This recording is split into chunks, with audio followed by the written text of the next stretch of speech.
Welcome to Our Heritage. We're continuing this month with an educational theme, and I have two guests today that's going to expound on sections of education in Coffee County in the past.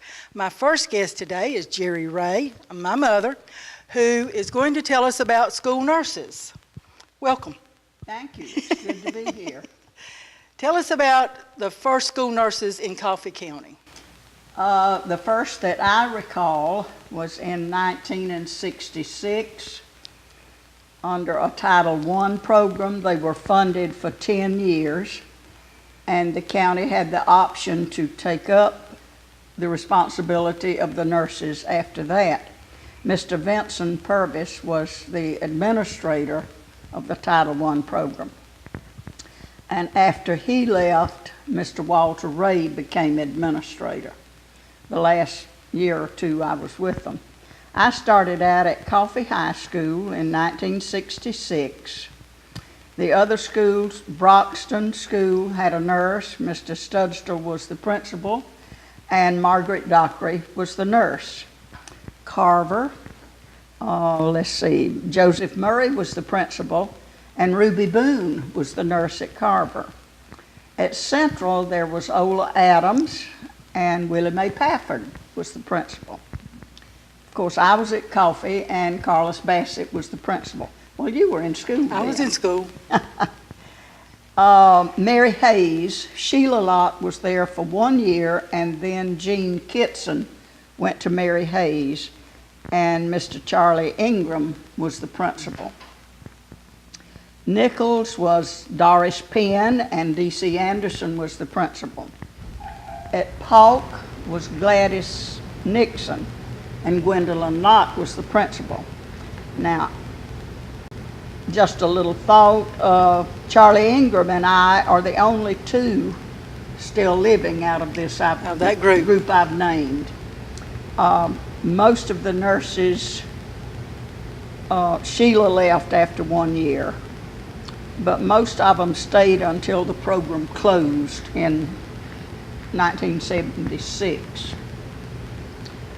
I guess you could say we went into it blindfolded, because in the nursing profession there's just so many things you can do and a lot of things you can't do. So I called Dr. Jardine and told him we had a problem in knowing what for the nurses to do that would not go against their license.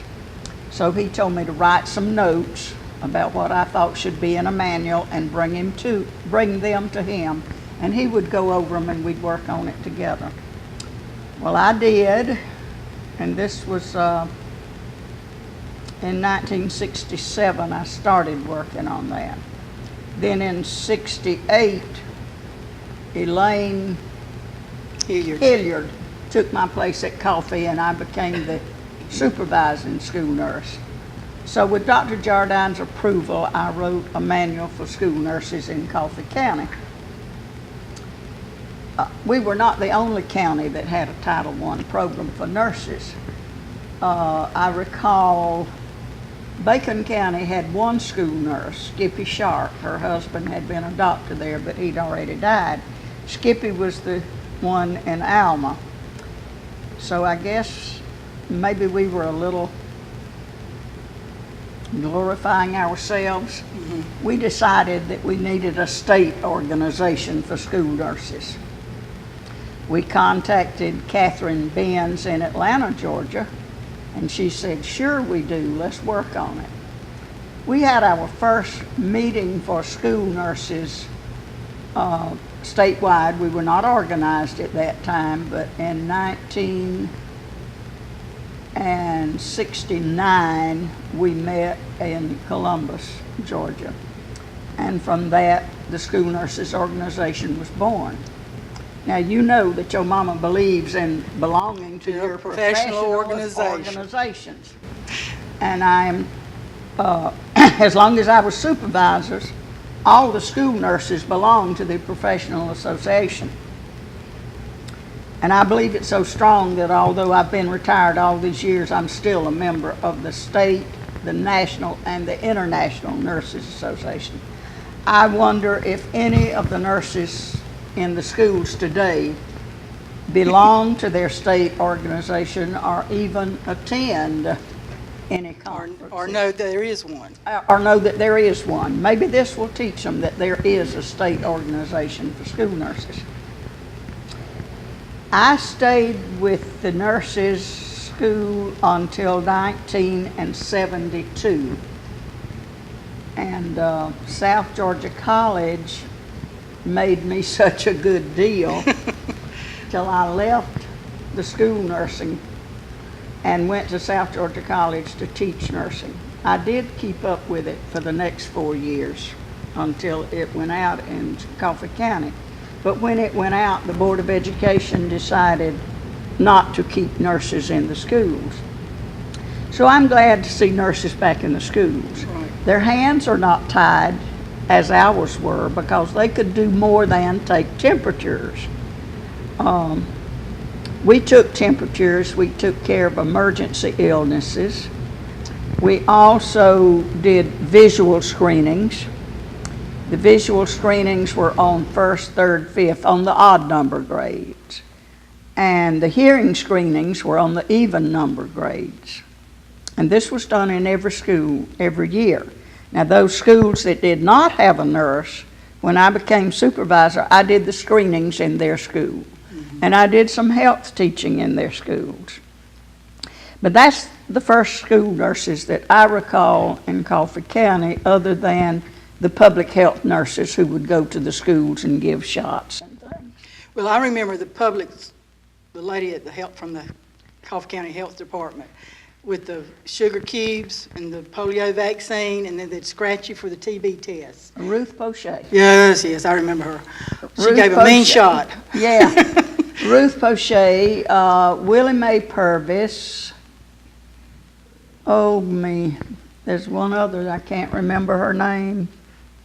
But anyway, there were 3 public health nurses, and their office was over the old county jail, which is now part of the courthouse. But they were there before us, and they did some screenings, but they only did it if they were called that a student was having a problem seeing or hearing. They did scoliosis tests too. Yeah, I they remember did. they did that for Well, us at West Green. Well, the school nurses did scoliosis test.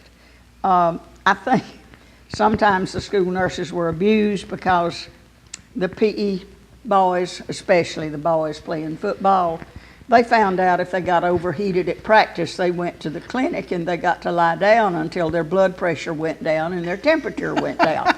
So frequently football players would just show up, overheated.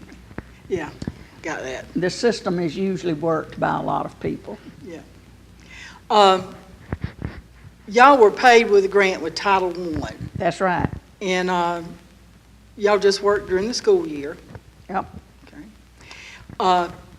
West Green didn't have a school nurse. West Green did not Nichols? have a school nurse. East Side and West Side did not have a school nurse. Broxton did not have a school nurse. What about Nichols and Satilla? Well, Nichols did, Oh, okay. Satilla did not. Okay.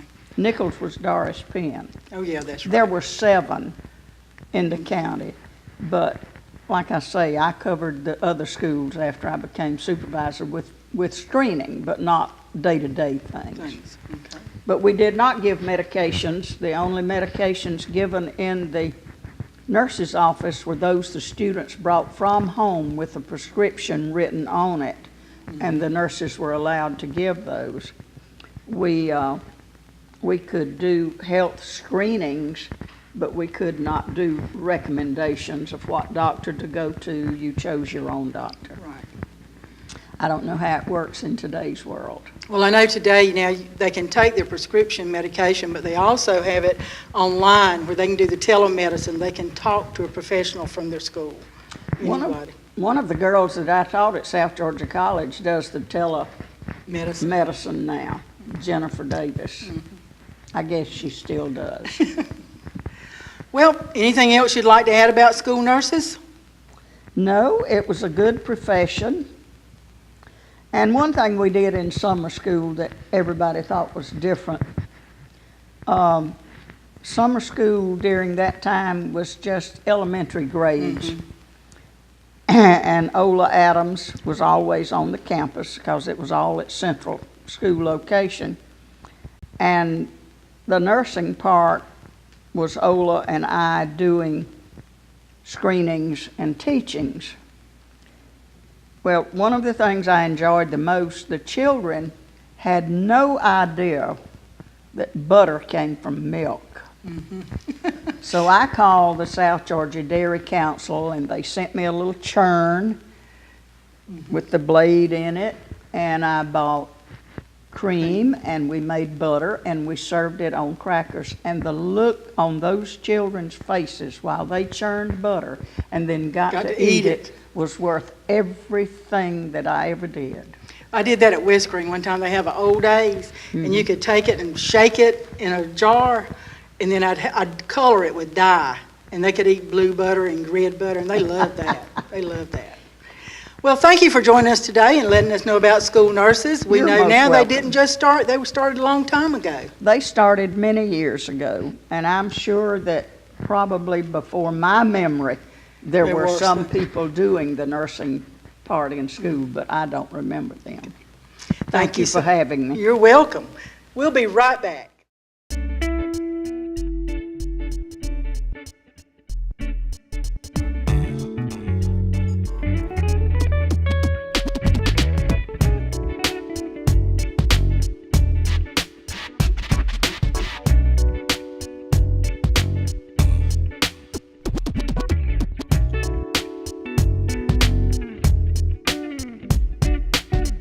One time.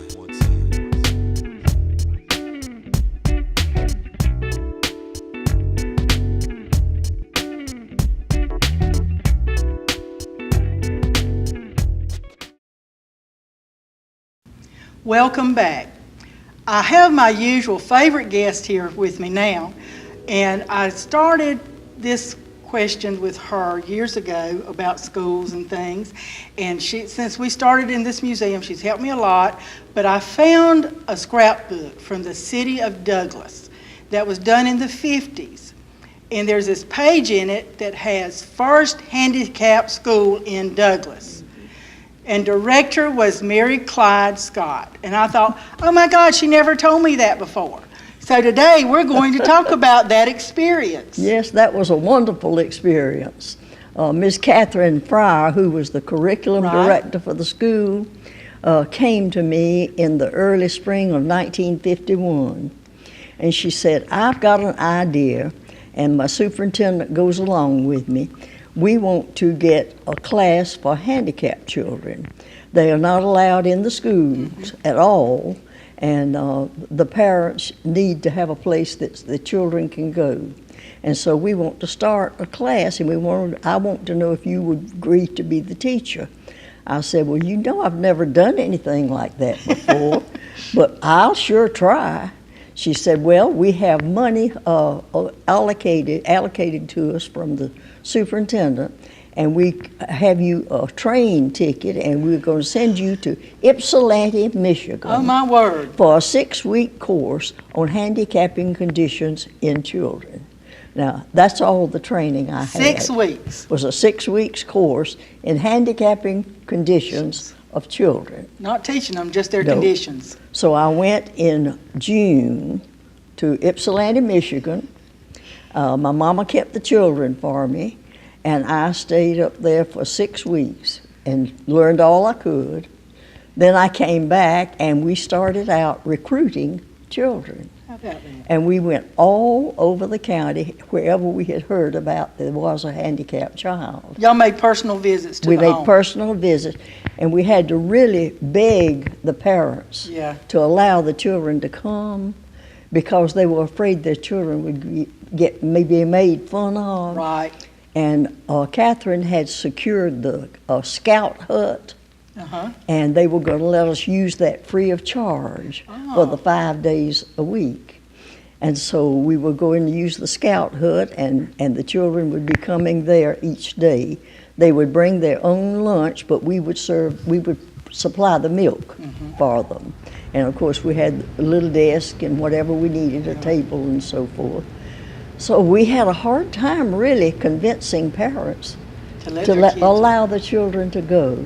And we had children of all ages because none of them had ever Right. been to school.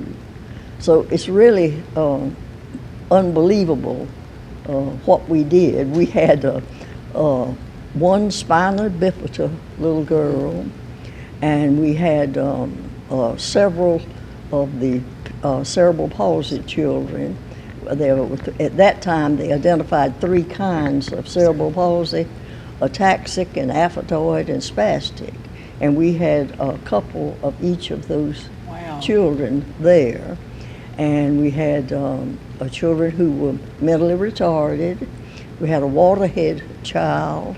And we had one little boy who legs were paralyzed, and the parents didn't know why, the doctors didn't know why, and he crawled all over the floor wherever he went. He was 8 years old, but he crawled all over the floor wherever he went. And we started that school with me and a man who could lift the children and help to change the children that Right. had to be changed, and volunteers. Volunteers. We had a speech therapist that came once a week, and that was all we had. But I went all around to the churches and explained the program to them and asked for volunteers. So I had wonderful volunteers That's good. to come and be with me. And we got that school started, and Catherine was as much help as she could possibly be in getting supplies and the things that we needed. So I don't know how much we taught the children, but they had a place But they got to out of go. the house. They had a place to go. Yes. And the most wonderful thing to me was the parents. They were so proud to have a place that their children would go into school, Right. and they would come in and bring the child and bring the lunch and then go stand by the door and just watch for about 10 or 15 minutes before they would leave to go home. Right. They were just so pleased to have a place for their children to go to school, and just so proud to have that and be able to do that. That's amazing. It And we was. all take it for granted now. Yes, absolutely. Where was the Boy Scout hut? Boy Scout hut was right by across the railroad. If you go down Madison, and you go down the railroad right there. There. It was right in there. Okay, so it was And, in town. Yeah, and the Scouts didn't use it except at night and on Right. the weekends, and so they allowed us to use That's it for wonderful. school. And some of the children learned to read. There was a precious little girl from Pearson that came over, and her mama brought her every single day of the world. And she was just as smart as she could be. She had just never had a chance. And she learned to read and really do well. That's Lots of them, they couldn't learn to read, but we had the cutest little boy in there who was retarded.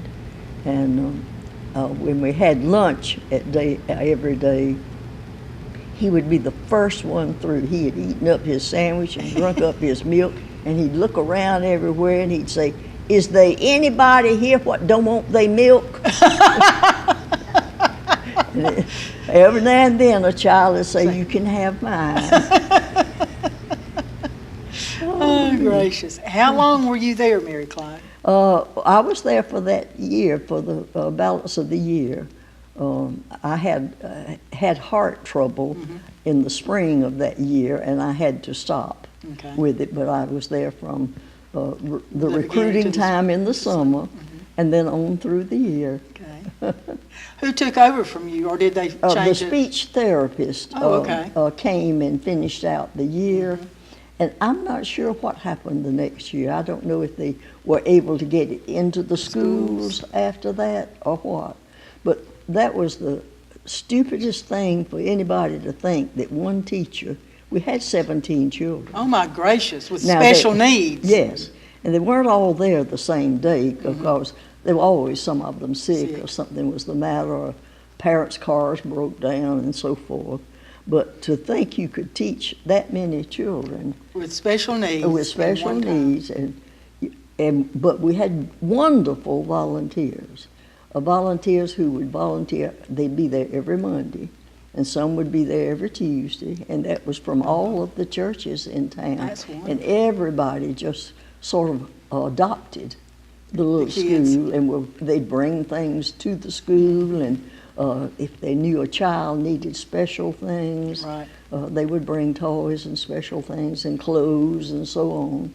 So the whole community really helped out in getting things. And that's strange. And now if you named the school a handicapped school, you'd be Yeah, crucified. well, absolutely, absolutely. I really think that we were the first handicapped school in South Georgia. Probably so, knowing Miss Catherine. Yep, that's Probably so. 1951. I was in elementary school in the 50s and some of the 60s, and I never saw any child with special needs. No, they weren't allowed in the school Sometimes a system. child would say they'd be slow, but they're not slow like people mean today. They Yes. were just behind. Right. But I never saw any with disabilities of any kind in elementary school. They kept them segregated, I guess, if they Absolutely. did.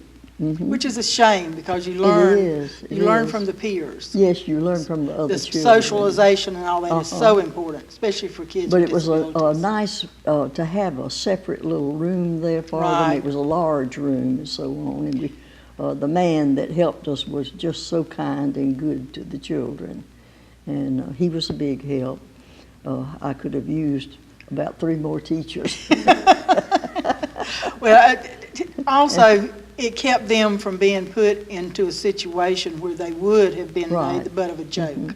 And the thing that I was not trained for and didn't know, I didn't know how to get emotionally, that I should not Not be getting getting mo- emotionally involved with the Right. children. And so my heart just broke for the children, and Yeah. I really had a breakdown from it in this early spring, because It's just it was hard heart-rending. work. Plus the emotional strain of it just was pretty, it was heartbreaking. Yeah. See those little children and what all they needed.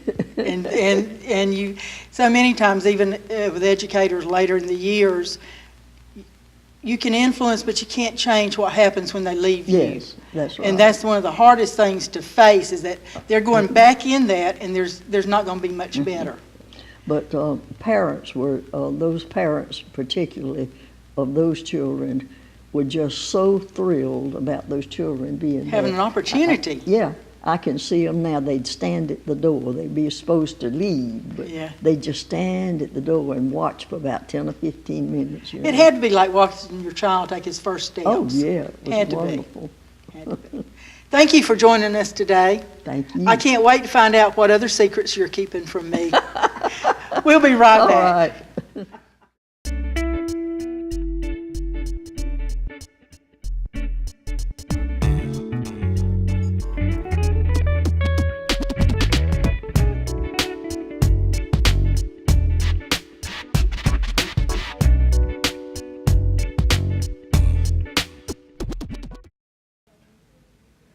I'm so glad you watched our show today. I hope you enjoyed it, and I hope you return next month.